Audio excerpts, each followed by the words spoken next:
할렐루야. 네. 오늘은 성령 강림 주일입니다. 네, 재단에 들어오시면서 확 느껴지셨죠? 네, 오늘 성령 강림절의 절기 색깔이 혹시 뭔지 아십니까? 맞습니다. 네. 빨강색이에요. 그래서 오늘 저도 빨간 옷을 입고 왔고, 우리 현지 선생님도 빨간 옷을 입고 왔네요. 네. 우리들의 이 예배는요, 우리의 모든 것을 드리는 정말로 온전한 예배여야 합니다. 우리들의 모든 감각을 다 통해서 예배에 드려야 하는 것이고요. 사실 우리는 이제 듣는 예배에 거의 익숙하죠. 그런데 우리가 보는 예배여야 하고요. 또 향도 느껴야 되고요. 또 성찬과 또 우리가 예배 후에 드리는 그 애찬의 시간을 통해서 또 맛도 느끼게 되죠. 그래서 예배 후에는 다 같이 올라가셔서 오늘 맛있는 거 있잖아요. 같이 애찬도 즐기시면 좋을 것 같습니다. 네. 초대교회 예배에는 그러니까 지금 우리 교회가 하는 것처럼 식사가 항상 있었던 모임이었습니다. 이렇듯 우리들의 모든 감각과 기관들을 사용해서 정말로 세포 하나하나까지 하나님을 향하고 하나님을 찬양하고 하나님을 느끼면서 그렇게 하나님과 교제하시는 예배가 되어야 합니다. 오늘 예배도 그런 예배가 되시기를 축복합니다. 네. 오늘 말씀은 사도행전 2장의 말씀입니다. 말씀의 제목 혹시 보셨나요? 말씀의 제목이 뭐죠? 네, 오직 성령이 우리에게 임하시면입니다. 어디선가 좀 들어보신 것 같으세요? 네, 연관되어 떠오르는 구절이 있으시죠? 네, 네, 말씀의 제목은 바로 사도행전 1장 8절. 오직 성령이 너희에게 임하시면 너희가 권능을 받고 예루살렘과 온 유대와 사마리아와 땅끝까지 이르러 내 증인이 되리라 하시니라. 많이들 우리가 암송하는 이런 사도행전의 중심 구절입니다. 제가 이 성령 강림의 모습을 이제 생생하게 막 기록하고 있는 오늘 본문, 이 사도행전 2장을 보면서 또 사도행전 가장 중심 구절인 1장 8절을 보면서 그렇다면 오직 성령이 우리 가운데, 이 교회 가운데 임하시면 어떻게 될까라는 물음을 하면서 오늘 설교문을 써내려갔습니다. 그래서 오늘 말씀의 제목이 이렇게 나오게 되었습니다. 말씀을 들으시면서 오직 성령이 우리에게 임하시면 어떻게 될까 상상하시고 또 꿈꾸시고 또 소망을 갖게 되시길 바라면서 오늘 본문으로 들어가겠습니다. 자, 오늘 본문 2장 1절 보시면요. 제가 주보에다 우리 친구들 어려울까봐 세번역 버전으로 넣어놨어요. 오순절이 되어서라는 말로 본문이 시작을 하고 있습니다. 2장 바로 앞에 1장의 마지막 부분을 보면요. 예수님을 판 유다 대신에 마띠아가 제자로 뽑히는 장면이 나오고 있어요. 그리고 2장에 넘어와서 이제 오늘은 오순절이 된 것입니다. 오순절은 밀을 수확해서 그 첫 열매를 드리는 날이죠. 처음 익은 열매를 하나님께 드리는 날입니다. 또 이날은 칠칠절이라고 불리기도 하죠.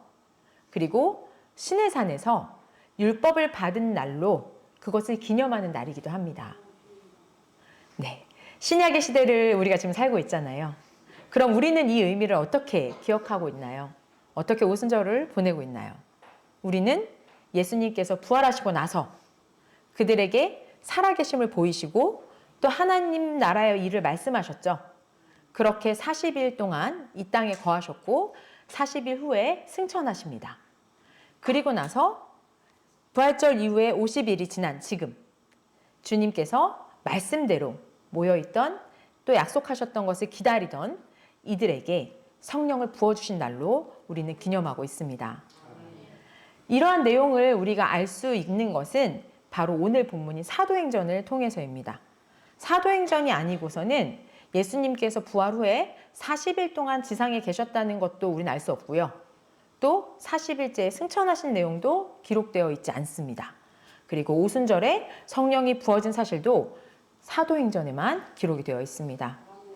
이 오순절 날에 예루살렘의 이 처음 교회도 지금 우리처럼 이렇게 모두 한 곳에 모여 있었습니다. 자, 주보 보시고요. 주보에 기록된 세번역으로 우리 2절, 3절 합독하겠습니다. 그때 갑자기 하늘에서 세찬 바람이 부는 듯한 소리가 나더니 그들이 앉아있는 온 집안을 가득 채웠다. 그리고 불길이 솟아오를 때 혓바닥처럼 갈라지는 것 같은 혀들이 그들에게 나타나더니 각 사람 위에 내려 앉았다. 아멘. 자, 이 장면을 한번 상상을 해보시기 바랍니다. 우리처럼 이렇게 한 곳에 모여 있었는데요. 하늘에서 갑자기 세찬 바람이 부는 듯한 소리가 들립니다. 그리고 그들이 앉아있는 온 집안을 가득 채웠어요. 그리고 불길이 솟아오를 때 혓바닥처럼 갈라지는 것 같은 혀들이 각 사람 위에 내려 앉았습니다. 생전 본 적도 없고, 그죠? 그런 것들이 막 보이고, 또 소리도 막 들리고, 정말로 막 눈이 번쩍 뜨이고, 귀가 막 쫑긋해질 것 같은 상황이 벌어지고 있습니다. 우리 친구들 같은 경우는 놀이공원 가서 4D 영화 본 적 있을 것 같아요. 그런 곳에 가면 왜 안경 쓰고, 왜 영화 보다 보면 실제로 장면이 내 눈앞으로 확 튀어나오는 것처럼 느껴집니다. 또 막 바람 부는 소리도 내 귀에서 훅 들리고요. 실제로 바람도 이렇게 내 머리카락이 날릴 정도로 막 불어요. 근데 그게 사실 우리가 영화관인 걸 알고 가도 놀라는데 2000년 전에는 상상도 못하는 이 상황 가운데 각 사람 가운데 이런 일이 벌어진다면 정말로 참 많이 놀랄 만한 상황이죠.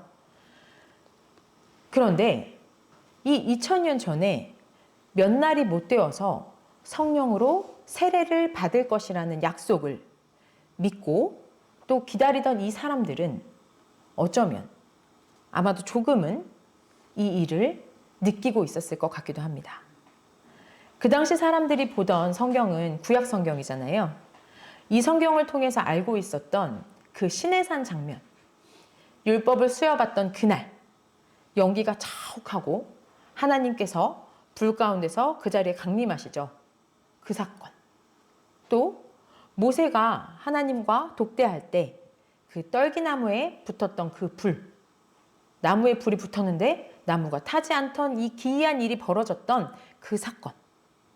결국 하나님의 영이 임하시는 거였죠. 하나님의 강림, 성령의 임재였습니다. 사실 저 같아도 그 순간에 너무 압도돼가지고 성령의 능력으로 진짜 이게 뭐지? 성경에서 봤던 그건가? 라고 딱 떠올랐을 것 같기도 합니다. 이거구나. 정말 말씀으로 듣던 그 하나님의 임재가 나에게 임하셨구나. 내가 그 임재 안에 있구나.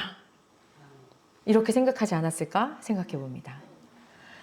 사도행전의 저자는요. 그래서 우리한테 이어서 4절을 통해서 이 사건이 지금 이 벌어진 일이 무엇인지 해석해 주고 있습니다. 자, 4절 합독하겠습니다. 그들은 모두 성령으로 충만하게 되어서 성령이 시키는 대로 각각 방언으로 말하기 시작하였다. 자, 지금 우리가 경험하고 있는 이 놀라운 체험이 무엇이었다고 말하고 있습니까? 모두 성령으로 충만하게 되어서. 그렇죠? 네. 우리가 조금 전에 예상했던 것처럼 바로 성령의 충만이었습니다. 근데 그 성령의 충만이 우리가 구약시대에 성경에서 보았던 것처럼 모세를 앞세워서 모세에게만 임했나요? 네. 사도행전에서 이제 좀 있으면 성령 다 받고 나서 믿는 자가 막 더해집니다. 그런 다음에 좀 있다가 이제 베드로가 설교를 하죠.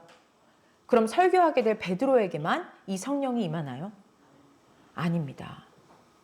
그들은 모두 성령으로 충만하게 되었습니다. 그래서 그들은 자신의 어떠함으로가 아니라 성령이 시키는 대로 각각 방언으로 말합니다. 사도행전은 계속 이 일을 우리가 이렇게 그림을 보는 것처럼 말해주면서 당시 상황의 해설도 덧붙여주고 있죠. 자, 5절에서는 예루살렘에는 경건한 유대 사람들이 세계 각국에서 와서 살고 있다라는 말도 해주고 있어요. 그런데 놀라운 거는 이 각국의 지역말로 갈릴리에서 온 제자들이 말을 하고 있는 거예요. 갈릴리 출신 사람들이 각국에 있는 말을 하고 있다는 게 이 사람들이 보면서 너무 신기한 거죠. 그러면서 많이 나온 거예요. 생각해 보세요. 오순절은 굉장히 큰 명절입니다. 축제의 날이에요. 정말 각국에서 예루살렘으로 많은 인파가 몰려옵니다. 그런데 이 광경을 보고 있게 된 거죠. 보고 있으면서도 신기하고 또 어리둥절하기도 합니다. 네, 자 7절입니다. 7절 보세요. 이제 신기해하던 그들이 말을 합니다. 보시오, 말하고 있는 이 사람들은 모두 갈릴리 사람이 아니오. 그런데 우리 모두가 저마다 태어난 지방의 말로 듣고 있으니 이게 어찌된 일이오. 이렇게 말하면서 자신들이 어디에서 왔는지 9절에서 11절까지 여러 지역들, 자신들의 출신 지역들을 나열해주고 있습니다. 결국 우리가 이렇게 다양한 곳에서 왔는데 하나님의 큰 일들을 방언으로 말하는 것을 듣고 있다는 것에 대해서 너무나 많이 놀란 거죠. 그러면서 이게 도대체 어찌된 일이요? 하고 말하는 사람도 있었고, 또 어떤 사람은 조롱하면서 그들이 세술에 취하였다라고 말하는 사람도 있었습니다. 지금까지 제가 오늘 본문을 쭉 이야기로 풀어서 말씀해 드렸는데요. 지금 상황이 우리가 이해가 되시잖아요. 그럼 제가 이 장면에 담긴 뜻을 조금 더 이야기해 보려고 합니다. 초반에 제가 잠깐 말씀드렸던 것처럼 이렇게 오순절을 지키러 온 사람들, 또 이 글을 받아 읽고 있는, 이 사도행전을 읽고 있는 그 독자 공동체, 그리고 또 지금 이 본문을 같이 읽고 있는 우리 새안양 공동체는 모세가 십계명을 받았을 때 연기가 가득하고 불 가운데서 강림하시고 또 하나님의 음성이 들리던 이 배경이 처음 교회에도 똑같이 바람과 불로 성령이 임하는 것과 매우 흡사하게 나타났다고 느껴졌습니다. 하나님의 임재입니다. 이 성령의 강력한 임재가 나타난 거죠. 그래서 먼저 공동체 안에서 변화가 일어났습니다. 바로 방언입니다.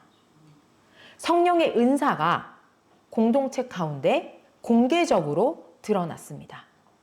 그래서 그들이 한 공동체임이 드러났습니다.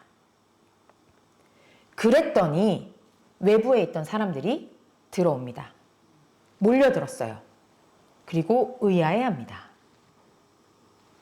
사랑하는 성도 여러분, 바로 이것입니다.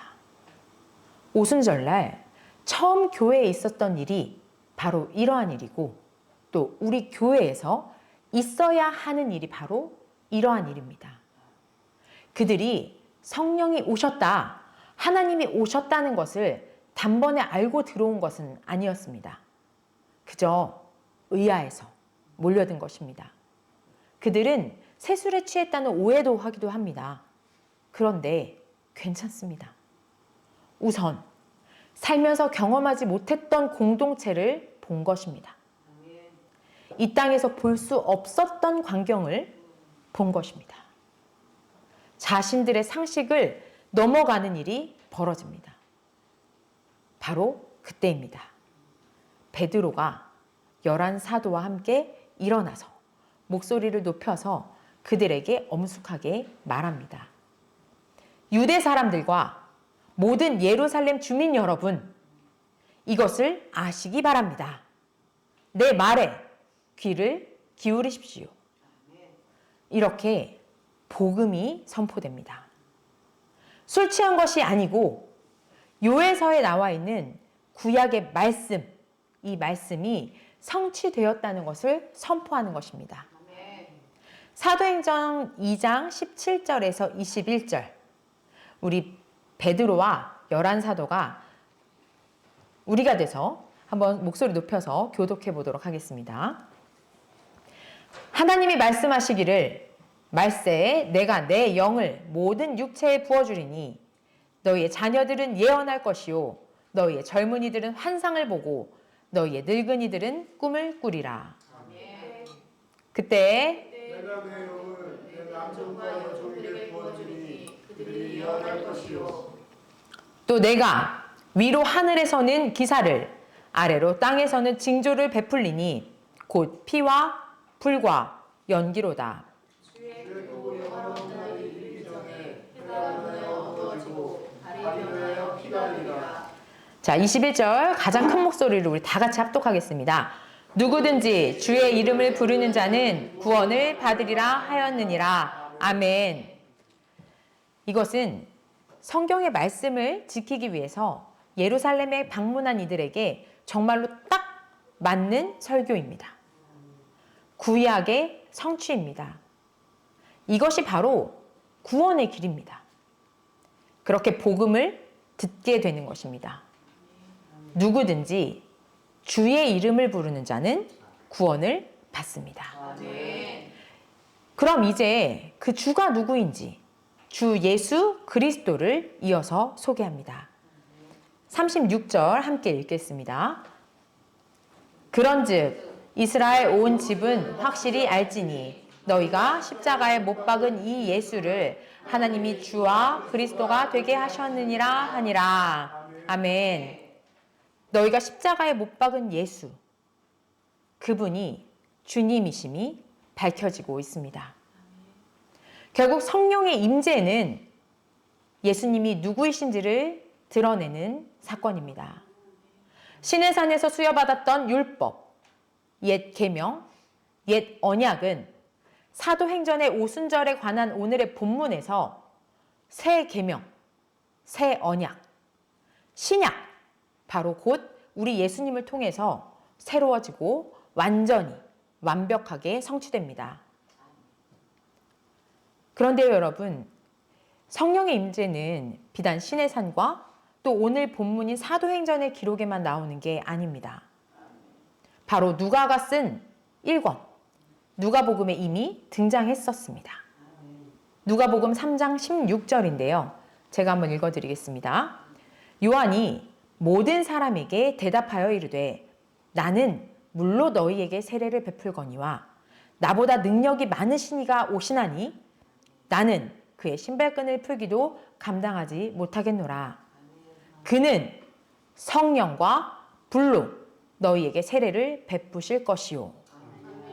세례 요한이 모든 사람에게 예언하고 있습니다. 나는 물로 세례를 주지만 나보다 능력이 더 많으신 분이 오실 건데 누가 세례 요한보다 능력이 많을까요? 누가 오시는 거죠?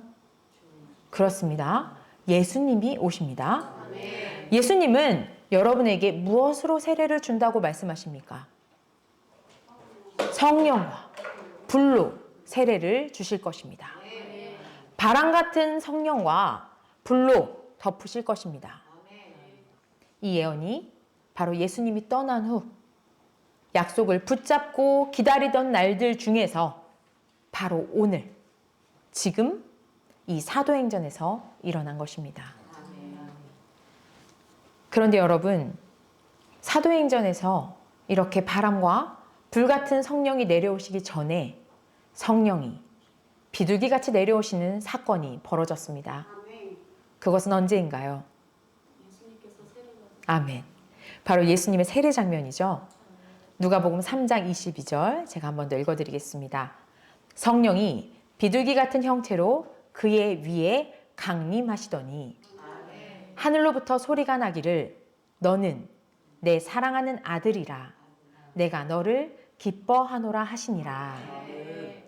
예수님이 받으셨던 그 성령이 강림했고 하늘에서 소리가 들립니다. 무슨 소리인가요? 예수님이 누구이신가? 바로 복음의 기쁜 소식이 전해지고 있습니다. 너는 내 사랑하는 아들이라. 내가 너를 기뻐한다. 이것이 성령이 임하시면 생기는 일입니다. 구약 성경의 시내산에서도 성령이 임하셔서 말씀이 주어졌었고 하나님과 우리의 계약, 옛 언약이 맺어진 것이라고 말씀드렸습니다. 그리고 신약 성경에 와서 성령이 임하십니다. 그래서 예수님이 누구이신지가 밝혀졌습니다. 새 언약, 새 계약이 우리에게 주어졌습니다. 이 놀라운 성령 강림의 사건으로 예수님이 누구이신지가 밝혀진 겁니다. 구약에 약속되었던 그분, 예수님은 하나님이 기뻐하시는 아들, 바로 하나님의 아들이십니다. 또 그 아들로 그 아들로 인해서 지금 우리 교회의 시대가 열렸습니다. 그래서 하나님은 누가복음에서 약속하신 대로 바람과 불과 이렇게 바람과 불과 같은 성령을 우리에게 내려주시는 것입니다. 사랑하는 성도 여러분, 우리 교회 가운데 이러한 성령의 바람이 불기를 간절히 원합니다. 바람은 피할 수도 없습니다. 그래서 모두가 이 성령의 바람을 느낄 수밖에 없습니다. 불같은 성령이 임하시길 기도합니다. 불은 정결케 합니다. 찌꺼기와 불순물을 다 태워버리고 정금을 만들어냅니다. 우리에게 이 성령이 지금 이곳에 임하십니다. 그래서 우리가 교회 공동체가 됩니다. 이것이 바로 교회의 시작입니다. 그리고 이렇게 성령이 충만한 교회 가운데 사람들이 몰려옵니다. 그리고 그때 베드로가 설교합니다. 하나님의 말씀을 들을 기회가 펼쳐지는 거죠. 이것이 바로 처음으로 세워진 교회의 모습입니다. 이러한 교회의 모습이 우리 가운데, 우리 교회 가운데 있어야 됩니다. 어린이도 상관없고 또 교회에 2번, 3번 띄엄띄엄 나온 친구들도 상관없습니다. 또 연로하신 권사님들도 괜찮죠. 성령께서는 여기 있는 우리 모두에게 각 사람에게 임하신다고 약속하셨습니다. 우리 이 시간 이 성령을 구합시다. 우리들의 이 간절한 소망을 담아서 내가 성령 받기를, 또 우리 교회가 성령 받기를, 오직 성령이 우리에게 임하시기를 위해서 다 같이 기도하겠습니다. 하나님 아버지 감사를 드립니다. 아버지, 오순절 사도행전에 드러났던 초대교회의 모습이 우리 새한양교회 가운데 드러나기를 소원합니다. 아버지, 저희들이 이 시간 이 자리에 있는 모든 이들 한 사람도 빼놓지 마시고 성령으로 주님 사로잡아 주시옵소서. 아버지 하나님, 바람처럼 불처럼 우리 교회 가운데 주님 임하여 주시옵소서. 주께서 함께 하셔서 아버지 우리 각 사람이 한 사람도 빠지지 않고 주께서 부어주시는 성령을 받음으로 말미암아 저희들이 변화받게 하여 주시옵소서. 그 성령의 불 앞에 저희들이 압도되게 하시고 아버지 그로 말미암아 저희들 정결케 되는 귀한 역사가 있게 하셔서 주님의 순결한 자녀들로서 아버지 순금같이 정금같이 변화받게 하여 주시옵소서. 그런 저희들에게 아버지 하나님 이곳으로 입주하는 모든 이들이 몰려들게 하여 주시옵소서. 이것이 어찌된 일인가, 이들은 왜 이런가, 그들이 궁금증을 갖고 모여들게 하시고 그런 그들에게 하나님의 말씀이 복음의 기쁜 소식이 전해지는 귀한 역사가 있기를 소원합니다. 주여 아버지 함께 하시어서 아버지 하나님 우리들의 마음 가운데 성령의 불이 역사하심으로 말미암아 우리가 먼저 변화를 받게 하시고 아버지 하나님 이 지역이 이 교회 가운데 무슨 일이 일어나고 있는지를 보기 위해서 몰려드는 귀한 역사가 있도록 주여 아버지 함께 하시고 역사하여 주시옵소서. 아버지 하나님께서 우리들의 각 심령 가운데 아버지 상한 마음을 고치게 하시고 주님 꺼져가는 불길이 일게 하시어서 오직 주님으로 말미암아 변화받는 저희들의 모습이 드러나게 하시고 아버지 저희들의 모습에 다른 이들이 보고 이들은 어디서 이렇게 기뻐하는가, 이들은 어디서 이렇게 확신을 갖고 살아가는가를 느끼게 하셔서 그들이 주님 앞에 몰려 나오는 귀한 은혜 있도록 주여 아버지 함께 하시고 주님 역사하여 주시옵소서. 하나님 아버지, 모세 시대에 임재하셨던 성령께서, 예수님 시대에 임재하셨던 그 성령께서, 예루살렘의 처음 교회에 임재하셨던 성령께서 오늘 이 자리에 함께 해주심을 믿습니다. 성령을 받은 저희들, 이 성령의 충만함이 흘러가길 원합니다. 예수님께 내렸던 비둘기 같은 성령이 저희에게 임한 것처럼 저희에게 임한 이 성령이 흘러 넘침으로 저희가 사랑하는 사람들에게도 임하길 원합니다. 이 시간 저희가 품고 있는 하나님의 자녀들을 위해서 간절히 기도합니다. 그들에게 궁금함을 허락하여 주시옵소서. 이게 무슨 일인지, 우리 아이가 왜 이렇게 바뀌었는지, 우리 엄마가 왜 갑자기 바뀌었는지, 그것이 궁금해서 그 답을 얻기 위해 교회에 하나님 앞에 나오는 아비와 자녀와 친구들이 되게 하여 주시옵소서. 주님께서 저희에게 주신 성령을 그들에게도 넘치도록 부어주실 것을 믿습니다. 그래서 주님을 바로 알게 되길 간절히 소원합니다. 예수 그리스도의 이름으로 기도드립니다. 아멘. 지금 여러분의 눈앞에 성령의 비둘기가 임했습니다. 이 비둘기에 먼저 성령을 받은 여러분의 이름을 적으십시오. 그리고 여러분이 품고 기도하고 있는 영혼의 이름을 적어주시기 바랍니다. 꼭 예수님을 알고 믿어야 하는 내게 맡겨주신 그 영혼의 이름을 적으시기 바랍니다. 다 적으신 분은 앞에 나와서 여기 준비된 나무에 성령의 비둘기가 깃들게 하여 주시기 바랍니다. 기도하는 마음으로 적으시고 기도하시면서 걸어주시고 또 자리로 돌아가 주시면 됩니다. 하나님께서 여러분에게 맡기신 그 영혼을 놓고 기도하시기 바랍니다.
행복하시죠? 네. 우리 기도하고, 네. 자, 제가 기도하겠습니다. 하나님, 오직 성령이 우리에게 임하시면 저희가 주 되시는 예수님이 누구이신지 알게 되고 하나님의 아들 되시는 주님을 사랑하게 됩니다. 주님의 그 희생이 저희가 구원받았음을 확신하게 하고 저희들의 형편이 어떠함과 상관없이 기쁨과 감사의 삶을 살 수밖에 없게 만듭니다. 이러한 저희들의 모습에 저희들이 오늘 적어 올린 태신자들이 놀라게 하여 주시옵소서. 어찌된 일인지 당황하며 주님의 전으로 나아오게 하여 주시옵소서. 그들이 하나님의 말씀을 듣고 변화받게 하여 주시옵소서. 주님, 처음 교회의 이 역사가 오직 성령이 우리에게 임하시면 이곳 새안양교회에서 일어날 수 있음을 믿습니다. 기대합니다. 소망합니다. 예수 그리스도의 이름으로 기도드립니다.